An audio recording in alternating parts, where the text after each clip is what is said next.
Oke, saya mau boleh saya Boleh. Kursi aja nih. Kursi aja di kursi. Jangan. Maju dikit nih. Turun dulu nih. Oke, kepada kawan-kawan media. Maju lagi. Turun dikit kameranya. Cepat. Awal tanganmu.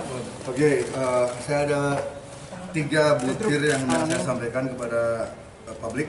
Jadi butir pertama, 13 Agustus 2020, polisi mengadakan swab test kepada saya di Rutan Polda dan disaksikan oleh seluruh tahanan dan petugas jaga.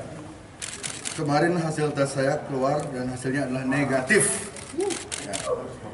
Yang mana artinya sejak sebelum saya ditahan 12 Agustus 2020, saya tidak membahayakan nyawa siapapun. Penting dicatat, sejak 4 Juni 2020, setiap hari saya kontak langsung dengan ratusan bahkan ribuan orang terkait kegiatan bagi-bagi pangan gratis di Twice Bar kepada warga yang membutuhkan. Kami juga berbagi 1 gelas beramai-ramai. Jika saya boleh memberi masukan, sebaiknya ID atau Kementerian Kesehatan meneliti kondisi saya untuk menemukan penjelasan ilmiah kenapa saya tidak terjangkit COVID-19. Saya siap lahir batin menjadi relawan agar bangsa yang saya cintai ini bisa lekas terbebas dari rasa takut yang berlebihan. Poin kedua, sebagai warga negara Indonesia, saya berhak mengajukan penangguhan, penahanan, dan hal ini dilindungi oleh undang-undang. Saya mengajukannya bukan karena saya cengeng, tapi karena saya melihat banyak sekali kejanggalan dan konflik kepentingan dalam kasus saya. Detail kejanggalannya bisa dipelajari di tayangan Hot Room-nya Hotman Paris yang membahas kasus saya, ada di YouTube. Tolong dicatat, saya belum dinyatakan bersalah oleh pengadilan, jadi biarkan saya bertarung di pengadilan, dan apapun keputusan pengadilan nanti saya akan terima dengan kesatria.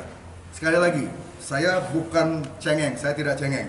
Yang cengeng itu adalah mereka-mereka yang melanggar protokol kesehatan namun lepas dari jerat hukum karena mereka dekat dengan kekuasaan. Yang belengih sejati itu adalah mereka-mereka yang tidak pernah memberi makan warganya tetapi menertawai sesama rakyatnya yang berjuang mati-matian memberi makan ratusan perut kelaparan setiap hari tanpa pamrih. Yang tidak berpendidikan itu adalah mereka yang memanfaatkan kekuasaan untuk menginjak hak rakyat lalu berlagak sok paling suci seolah tanpa dosa.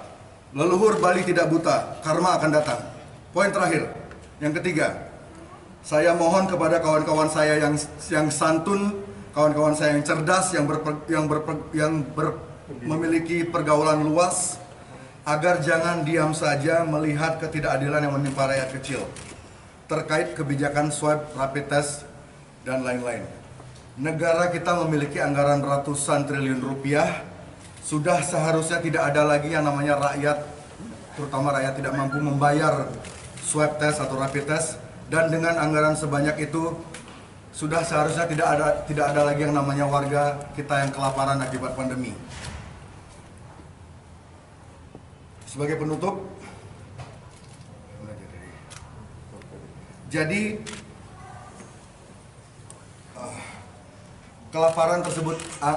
kelaparan harus diberi solusi yang nyata karena kelaparan adalah sumber utama lahirnya kriminalitas. Kawan-kawan saya di rutan di rumah tahanan di Polda Bali, hampir 90%-nya itu di dalam karena mereka di PHK, karena pandemi mereka mereka di PHK, akhirnya mereka terpaksa di penjara. Jadi kelaparan adalah sumber utama kriminalitas. Penutup, kawan-kawanku yang cerdas dan kritis, tolong gunakan santunmu dalam membela yang lemah, gunakan wawasan adiluhungmu dalam melindungi rakyat kecil. Buktikan kepada dunia jika sopan santun adalah satu-satunya cara untuk membebaskan bangsa ini dari penjajahan. Merdeka!